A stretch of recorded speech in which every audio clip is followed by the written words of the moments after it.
नमस्कार विद्यार्थी मित्र हो, मी प्राध्यापक प्रकाश सरगर.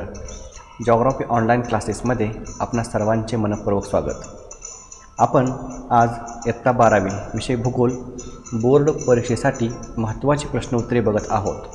यामध्ये आज आपण प्रश्न क्रमांक 1ब पुढील विधाने दिलेल्या सूचनेनुसार पूर्ण करा हा बोर्ड परीक्षेमध्ये 5 गुणाला विचारला जाणारा जो प्रश्न आहे त्यावर आधारित प्रश्न उत्तरे आज आपण बघणार आहोत. हा प्रश्न बघण्या अगोदर आपण बोर्ड परीक्षेचा प्रश्नपत्रिकेचा आराखडा बघूया. या ठिकाणी तुम्हाला बोर्ड प्रश्नपत्रिकेचा आराखडा दिसत आहे. हा आराखडा महाराष्ट्र राज्य माध्यमिक व उच्च माध्यमिक शिक्षण मंडळ पुणे विषय भूगोल 39 इयत्ता 12वी आणि या ठिकाणी तुम्हाला प्रश्न क्रमांक 1 दिलेल्या सूचनेनुसार खालील उपघटक सोडवावेत आणि प्रश्न क्रमांक 1 मध्ये कोणकोणते प्रश्न आहेत हे या ठिकाणी दिलेले आहेत. मग पहिला हा जो प्रश्न आहे तो 20 गुणांसाठी आहे. त्यामध्ये एकूण अ, ब, क, ड असे 4 पर्याय असतात आणि त्यामध्ये अ जो आहे तो आहे साखळी पूर्ण करा 5 मार्कासाठी.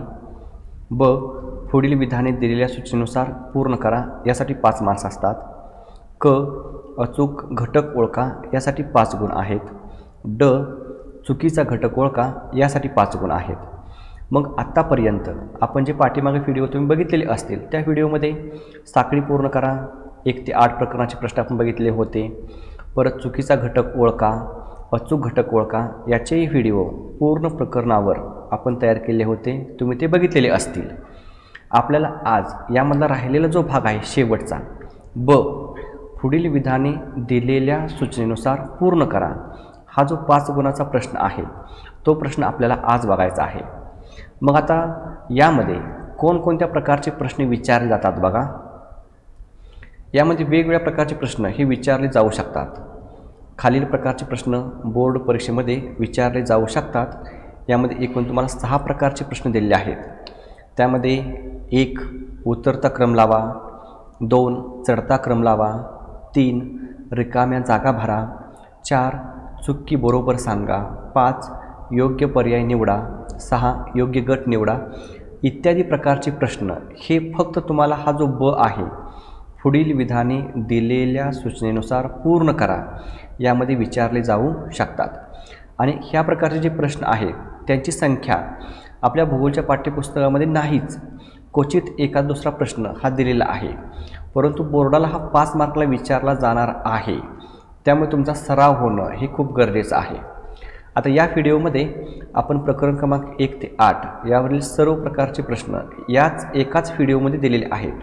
हा व्हिडिओ थोडासा मोठा होईल, परंतु तुम्ही शेवटपर्यंत हा व्हिडिओ बघा, तुमची चांगल्या प्रकारची तयारी होऊन जाईल. तर चला आपण पुढील विधाने दिलेल्या सूचनेनुसार पूर्ण करा 5 गुणाचा प्रश्न आहे त्याला सुरुवात करूया. यामध्ये बघा प्रश्न क्रमांक 1 दिलेला आहे. पुढील खंडांचा लोकसंख्या वितरणाच्या टक्केवारीनुसार उतरता क्रम लावा. एकूण 4 खंड आहेत. युरोप, आफ्रिका, दक्षिण अमेरिका, उत्तर अमेरिका. ह्या खंडांचा आपल्याला लोकसंख्येच्या वितरणाच्या टक्केवारीनुसार उतरता क्रम लावायचा आहे. आता यासाठी आपल्याला उतरता क्रम लावताना तुम्हाला माहिती आहे 2 प्रकारचे प्रश्न विचारले जातात. एक उतरता क्रम लावा आणि दुसरा चढता क्रम लावा. मग उतरता क्रम लावामध्ये आपण काय करतो तर सगळ्यात जो मोठा खंड असेल म्हणजे टक्केवारीनुसार जो सगळ्यात मोठा आहे तो सुरुवातीला घ्यायचा आणि त्यानंतरचा छोटा, परत त्यानंतर छोटा आणि सगळ्यात शेवटी सगळ्यात लहान. अशा पद्धतीनं उतरता क्रम लावला जातो. मग आता याचं उत्तर बघा म्हणजे तुमच्या लक्षात येईल कशा पद्धतीने उतरता क्रम लावलेला आहे. या ठिकाणी हे जे खंड आहेत त्या खंडांचा लोकसंख्या वितरणाच्या टक्केवारीनुसार हा उतरता क्रम आहे. तर सर्वात जास्त आहे आफ्रिका, त्यानंतर कमी उत्तर अमेरिका, त्यानंतर कमी दक्षिण अमेरिका आणि त्यानंतर युरोप. अशा पद्धतीने कमी कमी कमी कमी याप्रमाणे आपला उतरता क्रम लावावा लागतो.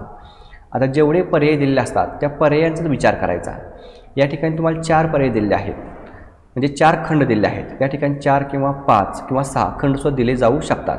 जेवढे असतील त्यानुसार आपण चढता किंवा उतरता क्रम लावायचा आहे. आपण आता उतरत्या क्रमाचं एक उदाहरण बघितलं आहे. यानंतर आपण पुढचे विधान हे चढत्या क्रमाचं बघूया. बघा पुढील खंडांचा भूमीच्या टक्केवारीनुसार चढता क्रम लावा. वरच्या उदाहरणामध्ये तुम्हाला लोकसंख्या वितरणाची टक्केवारी विचारली होती आणि खाली भूमीची टक्केवारीनुसार चढता क्रम लावायचा आहे. त्यामध्ये पर्याय युरोप, ऑस्ट्रेलिया, आशिया, उत्तर अमेरिका. ज्यावेळेस चढता क्रम विचारला जातो त्यावेळेस सगळ्यात प्रथम कुठला लिहायचा, तर जो सगळ्यात छोटा असेल तो पहिल्यांदा लिहायचा, त्यानंतर त्यापेक्षा मोठा, त्यानंतर त्यापेक्षा मोठा, त्यानंतर त्यापेक्षा मोठा, अशा पद्धतीने चढता क्रम लावायचा असतो. आता आपण याचं उत्तर बघूया. याचं उत्तर बघा, पहिल्यांदा ऑस्ट्रेलिया, त्यानंतर युरोप, त्यानंतर उत्तर अमेरिका, त्यानंतर आशिया. मग दिलेल्या खंडांचा जर विचार केला तर भूमीची टक्केवारी ही सगळ्यात कमी ही ऑस्ट्रेलियाची आहे. त्यानंतर मोठा खंड कुठला आहे, युरोप. त्यानंतर मोठा कुठला आहे, उत्तर अमेरिका. आणि त्यानंतर आशिया. अशा पद्धतीने चढता क्रम हा लावायचा असतो. आता चढता क्रम आणि उतरता क्रम हे दोन्ही प्रकारचे प्रश्न विचारले जातात. तुम्हाला विचारला असतो चढता क्रम आणि आपण गडबडीत काय करतो, उतरता क्रम लावतो. त्यामुळं अशा पद्धतीचे प्रश्न सोडवताना व्यवस्थित लक्ष देऊन सोडवायचे, अन्यथा उत्तर येत असूनसुद्धा गडबडीमध्ये अशा प्रश्नांची उत्तरे चुकतात. आता आपण प्रश्न क्रमांक 3 बघूया. पुढीलपैकी सर्वात कमी लोकसंख्या असणारा खंड. पर्याय आहेत आफ्रिका, युरोप, दक्षिण अमेरिका, उत्तर अमेरिका. आता यामध्ये सर्वात कमी लोकसंख्या असणारा खंड कोणता आहे तो इथं खाली लिहायचा आहे. आता अशा पद्धतीने आपण एक एक प्रश्न बघत जाणार आहोत. तुम्ही काय करायचं, प्रश्न सांगितल्यानंतर उत्तर सांगायच्या अगोदर तुम्ही हा व्हिडिओ थांबवायचा, तुम्हाला उत्तर येते का बघायचं, उत्तर वहीमध्ये लिहून ठेवायचं आणि नंतर उत्तर सांगितल्यानंतर ते टॅली करायचं, म्हणजे तुमचा सराव हा चांगल्या प्रकारचा होतो. मग या प्रश्नाचे उत्तर बघा.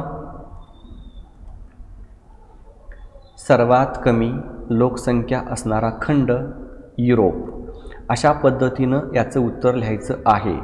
फक्त युरोप लिहायचं नाही, पूर्ण लिहायचं. सर्वात कमी लोकसंख्या असणारा खंड डॅश करायचा आणि युरोप असं म्हणायचं. प्रश्न क्रमांक 4 बघा. पुढीलपैकी सर्वात कमी लोकसंख्या व भूमीची टक्केवारी असणारा खंड कोणता.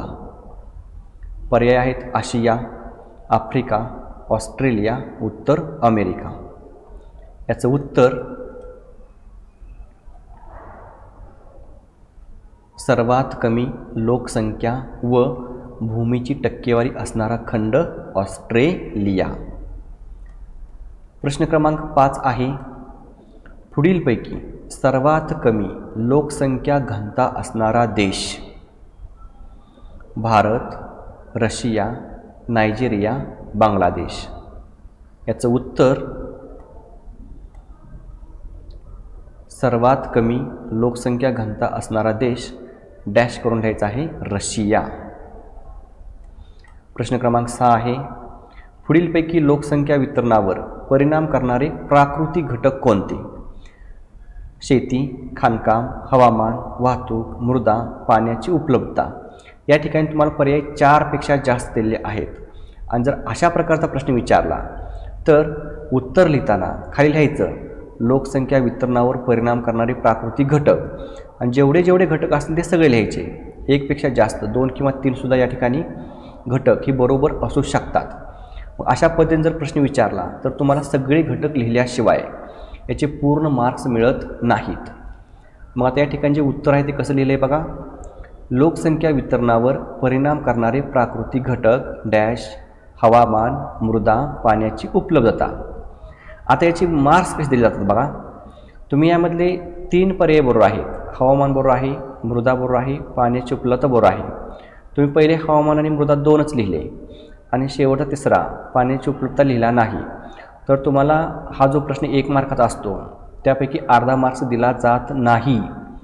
ऑब्जेक्टिव्हमध्ये तुमचं उत्तर हे पूर्ण बरोबर असावं लागतं, त्यावेळेसच 1 पैकी 1 मार्क्स मिळतो. म्हणजे तिन्ही पर्याय तुमचे या ठिकाणी पाहिजेत तेव्हाच मार्क्स मिळणार आहे. मग आता तुम्ही जर साखळी पूर्ण करा हा प्रश्न बघा तुम्ही सोडवलेला असेल तर साखळीमध्ये अ गट, ब गट आणि क गट किंवा 3 भाग असतात आणि अची साखळी आपल्याला बशी लावायची असते, बची आपल्याला कशी लावायची असते. जर अची बरोशी बरोबर आली परंतु बची कशी चुकली तर तुमचं अर्ध उत्तर बरोबर असतं आणि अर्ध चुकीचं असतं.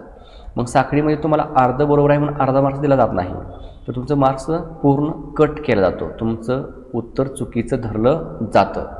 त्याच पद्धतीने जर अशा प्रकारचा प्रश्न आलाच तर याचं पूर्ण उत्तर लिहायचं, हवामान, मृदा, पाण्याची उपलब्धता, तरच तुम्हाला 1 पैकी 1 मार्क्स मिळतो. त्यानंतर प्रश्न क्रमांक 7 बघूया. पुढीलपैकी लोकसंख्या वितरणावर परिणाम करणारे मानवी घटक कोणते? पर्याय आहेत शेती, खाणकाम, हवामान, वाहतूक, मृदा, पाण्याची उपलब्धता. याचं उत्तर लोकसंख्या वितरणावर परिणाम करणारे मानवी घटक डॅश खाणकाम, शेती, वाहतूक. प्रश्न क्रमांक 8 योग्य पर्याय निवडा. या ठिकाणी वेगळ्या प्रकारचा प्रश्न आहे. लोकसंख्या संक्रमण प्रतिमानाचा चौथा टप्पा आणि खाली 4 पर्याय असतात. 1 शून्य वाढ दर्शविणारा, 2 कमी बदल दर्शविणारा, 3 अतिशय स्थिर, 4 आरंभीच्या काळात विस्तारणारा. आता योग्य पर्याय निवडा याचं उत्तर तुम्ही पहिलं सोडवलेलं आहे. उत्तर लिहिताना काय केलं जातं, पहिल्यांदा जे विधान दिलेलं आहे हे ते आहे असं लिहितात, लोकसंख्या संक्रमण प्रतिमानाचा चौथा टप्पा डॅश, आणि मग काय असेल ते उत्तर लिहायचं. याचं उत्तर कसं लिहिले बघूया आपण. लोकसंख्या संक्रमण प्रतिमान चौथा टप्पा डॅश कमी बदल दर्शविणारा, अशा पद्धतीनं पूर्ण उत्तर लिहायचं आहे. प्रश्न क्रमांक 9 स्थलांतराचे आर्थिक कारण कोणते? आता ठिकाणी पर्याय कुठले बघा, 4 पर्याय आहेत. राहणीमान उंचावणे, ज्वालामुखी उद्रेक, पूर, दुष्काळ. उत्तर बघा, स्थलांतराचे आर्थिक कारण डॅश राहणीमान उंचावणे. प्रश्न क्रमांक 10 आहे योग्य पर्याय निवडा. लोकसंख्या संक्रमण प्रतिमानाचा दुसरा टप्पा. 4 पर्याय आहेत. पहिला पर्याय शून्य वाढ दर्शविणारा, 2 कमी बदल दर्शविणारा, 3 अतिशय स्थिर, 4 आरंभीच्या काळात विस्तारणारा. या ठिकाणी दुसरा टप्पा विचारलेला आहे. जो बरोबर उत्तर असेल ते खाली उत्तर म्हणून लिहायचं. याचं उत्तर लोकसंख्या संक्रमण प्रतिमान दुसरा टप्पा डॅश आरंभीच्या काळात विस्तारणारा. प्रश्न क्रमांक 11 आहे स्थलांतराचे प्राकृतिक कारण कोणते? पर्याय भूकंप, रोजगाराचा शोध, भेदभाव, शिक्षण. याचं उत्तर स्थलांतराचे प्राकृतिक कारण डॅश भूकंप. प्रश्न क्रमांक 12 आहे पुढील विधान चूक किंवा बरोबर सांगा. आता या ठिकाणी चूक किंवा बरोबर तुम्हाला विचारलं जातं आणि एक विधान दिलं जातं, ते फक्त बरोबर आहे का चूक आहे एवढंच सांगायचं आहे, कारण जो प्रश्न आहे तो तुम्हाला 1 मार्काला आहे. मग विधान बघा, आफ्रिका खंडामध्ये एकूण लोकसंख्या सर्वाधिक आहे. हे विधान, उत्तर बघा, विधान चूक आहे, कारण आफ्रिका खंडामध्ये एकूण लोकसंख्या सर्वाधिक आहे. आफ्रिका खंडामध्ये नाही तर कुठं आहे, आशिया खंडामध्ये एकूण लोकसंख्या सर्वाधिक आहे. प्रश्न क्रमांक 13 चूक की बरोबरच आहे. पुढील विधान चूक किंवा बरोबर सांगा. लोकसंख्या प्रतिमानामध्ये शेवटचा टप्पा शून्य वाढ दर्शविणारा आहे. याचं उत्तर विधान बरोबर आहे. अशा पद्धतीने तुम्ही लिहायचं आहे बरं का. विधान बरोबर आहे, फक्त बरोबर किंवा चूक असं लिहायचं नाही. विधान बरोबर आहे, विधान चूक आहे असं पूर्ण वाक्यात लिहायचं. प्रश्न क्रमांक 14 रिकाम्या जागी योग्य शब्द लिहून विधान पुन्हा लिहा. रिकाम्या जागेसाठी सुद्धा तुम्हाला प्रश्न विचारले जाऊ शकतात. त्यासाठी तुम्हाला जे विधान दिलं जातं खाली 4 पर्याय दिले जातात. मग हे विधान पुन्हा लिहायचं आणि रिकामी जागा असेल तिथं हे उत्तर लिहायचं आहे. प्रश्न बघा, सर्वात कमी साक्षरता असणारा खंड किंवा प्रदेश टिंबटिंब आहे. पर्याय मध्य आशिया, युरोप, उत्तर आफ्रिका, उत्तर अमेरिका.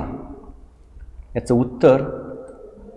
उत्तर लिहिताना विधान पूर्ण लिहायचं आहे, त्याशिवाय मार्क्स मिळत नाहीत. लक्षात ठेवा, सर्वात कमी साक्षरता असणारा खंड किंवा प्रदेश उत्तर आफ्रिका आहे असं लिहायचं आहे उत्तर, आणि त्याला खाली अंडरलाईन करायची आहे. त्यानंतर प्रश्न क्रमांक 15 पुढील विधान चूक किंवा बरोबर सांगा. लोकसंख्या वितरणावर परिणाम करणारा खाणकाम एक प्रमुख आर्थिक घटक आहे? उत्तर विधान बरोबर आहे. प्रश्न क्रमांक 16. 1000पेक्षा कमी लिंग गुणोत्तर असणारा देश? पर्याय युक्रेन, लाटविया, भूतान, रशिया. याचं उत्तर 1000पेक्षा कमी लिंग गुणोत्तर असणारा देश डॅश भूतान किंवा त्याला भूटान असंही म्हणतात. प्रश्न क्रमांक 17 आहे. पुढील विधान चूक किंवा बरोबर सांगा. लोकसंख्या मनोऱ्याचे प्रमुख 4 प्रकार आहेत. उत्तर विधान चूक आहे, कारण लोकसंख्या मनोऱ्याचे प्रमुख 4 प्रकार नसतात, तर लोकसंख्या मनोऱ्याचे प्रमुख 3 प्रकार असतात. प्रश्न क्रमांक 18 आहे. महाराष्ट्रातील धार्मिक शहरे सांगा. पर्याय अयोध्या, पंढरपूर, अक्कलकोट, शिर्डी, तिरुपती. याचं उत्तर महाराष्ट्रातील धार्मिक शहरे डॅश पंढरपूर, अक्कलकोट, शिर्डी. प्रश्न क्रमांक 19 आहे. रिकाम्या जागी योग्य शब्द लिहून विधान पुन्हा लिहा. विषुववृत्तीय सदाहरित वने असणारा देश टिंबटिंब आहे. Norway, Finland, Sweden, Brazil. याचं उत्तर विषुववृत्तीय सदाहरित वने असणारा देश ब्राझील आहे. प्रश्न क्रमांक 20. कृषी आधारित उद्योग सांगा. पर्याय लोहपोलाद, पेट्रोकेमिकल्स, अन्न प्रक्रिया, शोभिवंत वस्तू निर्मिती, साखर उद्योग. याचं उत्तर कृषी आधारित उद्योग डॅश अन्न प्रक्रिया, साखर निर्मिती. प्रश्न क्रमांक 21 आहे. रिकाम्या जागी योग्य शब्द लिहून विधान पुन्हा लिहा. तृतीयक आर्थिक क्रिया टिंबटिंब आहे. पर्याय शेती, उद्योगधंदे, वाहतूक, कापड उद्योग. याचं उत्तर तृतीयक आर्थिक क्रिया वाहतूक आहे. प्रश्न क्रमांक 22. पंचक आर्थिक क्रिया असणारे व्यवसाय सांगा. वरिष्ठ कार्यकारी अधिकारी, कलाकार, शिक्षक, न्यायाधीश, कर सल्लागार. याचं उत्तर पंचक आर्थिक क्रिया असणारे व्यवसाय डॅश वरिष्ठ कार्यकारी अधिकारी, न्यायाधीश. प्रश्न क्रमांक 23 आहे. रिकाम्या जागी योग्य शब्द लिहून विधान पुन्हा लिहा. व्हँकुव्हर ते हॅलिफॅक्स लोहमार्ग टिंबटिंब देशात आहे. संयुक्त संस्थाने, कॅनडा, भारत, ब्राझील. याचं उत्तर व्हँकुव्हर ते हॅलिफॅक्स लोहमार्ग कॅनडा देशात आहे. प्रश्न क्रमांक 24. चतुर्थक आर्थिक क्रिया असणारे व्यवसाय सांगा. वरिष्ठ कार्यकारी अधिकारी, कलाकार, शिक्षक, न्यायाधीश, कर सल्लागार. याचं उत्तर चतुर्थक आर्थिक क्रिया असणारे व्यवसाय डॅश कलाकार, शिक्षक, कर सल्लागार. प्रश्न क्रमांक 25 आहे. रिकाम्या जागी योग्य शब्द लिहून विधान पुन्हा लिहा.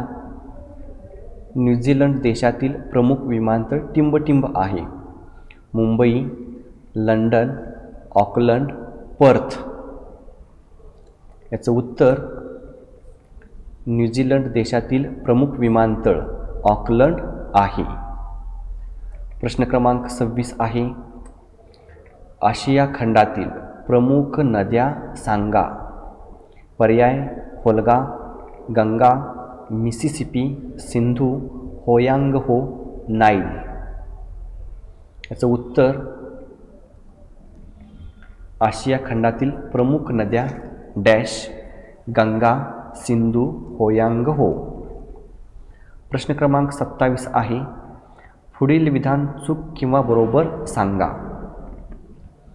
कार्यशील लोकसंख्या वयोगट 20 ते 59 या दरम्यानचा आहे? चुकी बरोबर सांगायचं आहे. याचं उत्तर विधान चूक आहे, कारण 15 ते 59 हा वयोगट कार्यशील लोकसंख्येचा मानला जातो. प्रश्न क्रमांक 28 आहे. पुढील विधान चूक किंवा बरोबर सांगा. 2 नद्यांच्या किंवा रस्त्यांच्या संगमावर किंवा समुद्रकाठी त्रिकोणी वस्त्या आढळतात. याचं उत्तर विधान बरोबर आहे. प्रश्न क्रमांक 29 आहे. मानवी भूगोलाच्या शाखा सांगा. पर्याय: आर्थिक भूगोल, मृदा भूगोल, भूरूपशास्त्र, राजकीय भूगोल, हवामानशास्त्र. याचं उत्तर मानवी भूगोलाच्या शाखा डॅश आर्थिक भूगोल, राजकीय भूगोल. प्रश्न क्रमांक 30 आहे. रिकाम्या जागी योग्य शब्द लिहून विधान पुन्हा लिहा. व्यापारी पशुपालनाचा विकास टिंबटिंब या खंडात सर्वात कमी झालेला आहे. पर्याय: आशिया, उत्तर अमेरिका, दक्षिण अमेरिका, आफ्रिका. याचं उत्तर व्यापारी पशुपालनाचा विकास आफ्रिका या खंडात सर्वात कमी झालेला आहे. प्रश्न क्रमांक 31 आहे. प्राकृतिक भूगोलाच्या शाखा सांगा. पर्याय: हवामानशास्त्र, मृदा भूगोल, राजकीय भूगोल, आर्थिक भूगोल, सामाजिक भूगोल. याचं उत्तर प्राकृतिक भूगोलाच्या शाखा डॅश हवामानशास्त्र, मृदा भूगोल. प्रश्न क्रमांक 32 आहे. पुढील विधान चूक किंवा बरोबर सांगा. मासेमारी हा द्वितीयक आर्थिक क्रिया आहे. उत्तर विधान चूक आहे, कारण मासेमारी हा द्वितीयक आर्थिक क्रिया नाही, तर मासेमारी हा प्राथमिक आर्थिक क्रिया आहे. प्रश्न क्रमांक 33. पुढील विधान चूक किंवा बरोबर सांगा. वाकड हे पुणे शहराचे उपनगर आहे. उत्तर विधान बरोबर आहे. प्रश्न क्रमांक 34 आहे. रिकाम्या जागी योग्य शब्द लिहून विधान पुन्हा लिहा. ग्रीक तत्ववेत्ते हेकेटस यांनी टिंबटिंब ग्रंथ लिहिला आहे. जिओग्राफी, गेस पिरियडस, जिओग्राफिका, भूगोल शब्दकोश. याचं उत्तर ग्रीक तत्ववेत्ते हेकेटस यांनी गेस पिरियडस हा ग्रंथ लिहिला आहे. प्रश्न क्रमांक 35 आहे. रिकाम्या जागी योग्य शब्द लिहून विधान पुन्हा लिहा. प्रादेशिक विकासात सर्वात महत्त्वाची टिंबटिंब आर्थिक क्रिया आहे. पर्याय: प्राथमिक, द्वितीयक, तृतीयक, चतुर्थक. याचं उत्तर प्रादेशिक विकासात सर्वात महत्त्वाची तृतीयक आर्थिक क्रिया आहे. प्रश्न क्रमांक 36 आहे. महाराष्ट्राबाहेरील महत्त्वाची पर्यटन स्थळे सांगा. महाबळेश्वर, माथेरान, उटी, शिमला, औरंगाबाद. याचं उत्तर आहे महाराष्ट्राबाहेरील महत्त्वाची पर्यटन स्थळे उटी, शिमला. प्रश्न क्रमांक 37 आहे. पुढील विधान चूक किंवा बरोबर सांगा. ग्रीक तत्ववेत्ते हेकेटस यांनी जिओग्राफी हा ग्रंथ लिहिला. विधान चूक आहे, कारण ग्रीक तत्व हेकेटस यांनी जिओग्राफी हा ग्रंथ लिहिला नाही, तर गेस पिरियडस हा ग्रंथ लिहिलेला आहे. प्रश्न क्रमांक 38. पुढील विधान चूक किंवा बरोबर सांगा. अर्जेंटिना हा दक्षिण अमेरिका खंडातील महत्त्वाचा औद्योगिक देश आहे. याचं उत्तर विधान बरोबर आहे. अशा पद्धतीने आपण प्रकरण क्रमांक 1 ते प्रकरण क्रमांक 8 यावर आधारित दिलेल्या सूचनेनुसार विधाने पूर्ण करा. याची प्रश्न उत्तरे बघितलेली आहेत। यानंतर 2 प्रश्न हे तुम्हाला सरावासाठी दिले आहेत। आता यामध्ये प्रश्न क्रमांक 1 आहे, पुढील देशांचा लोकसंख्या घनतेनुसार चढता क्रम लावा। देश आहेत भारत, रशिया, नायजेरिया, बांगलादेश। प्रश्न क्रमांक 2 आहे, रिकाम्या जागी योग्य शब्द लिहून विधान पुन्हा लिहा। जपानमधील टिंबटिंब हे महत्त्वाचे औद्योगिक प्रदेश किंवा शहर आहे। हाँगकाँग, ओसाका, पर्थ, वडोदरा। तुम्हाला या ठिकाणी याची उत्तरं दिली जाणार नाहीत, तुम्ही उत्तरं शोधायची आहेत आणि लिहायची आहेत। जर उत्तरं नाही आली तर कमेंट्स बॉक्समध्ये लिहा, तुम्हाला याची उत्तरं ही सांगितली जातील। जर तुम्ही हे यूट्यूब चॅनल सबस्क्राईब केलं नसेल तर सबस्क्राईब करून ठेवा, कारण 12वी बोर्ड परीक्षा, स्पर्धा परीक्षा यांचे महत्त्वाचे व्हिडिओ तुम्हाला या यूट्यूब चॅनलवरती बघायला मिळणार आहेत। पुन्हा भेटू, तोपर्यंत नमस्कार।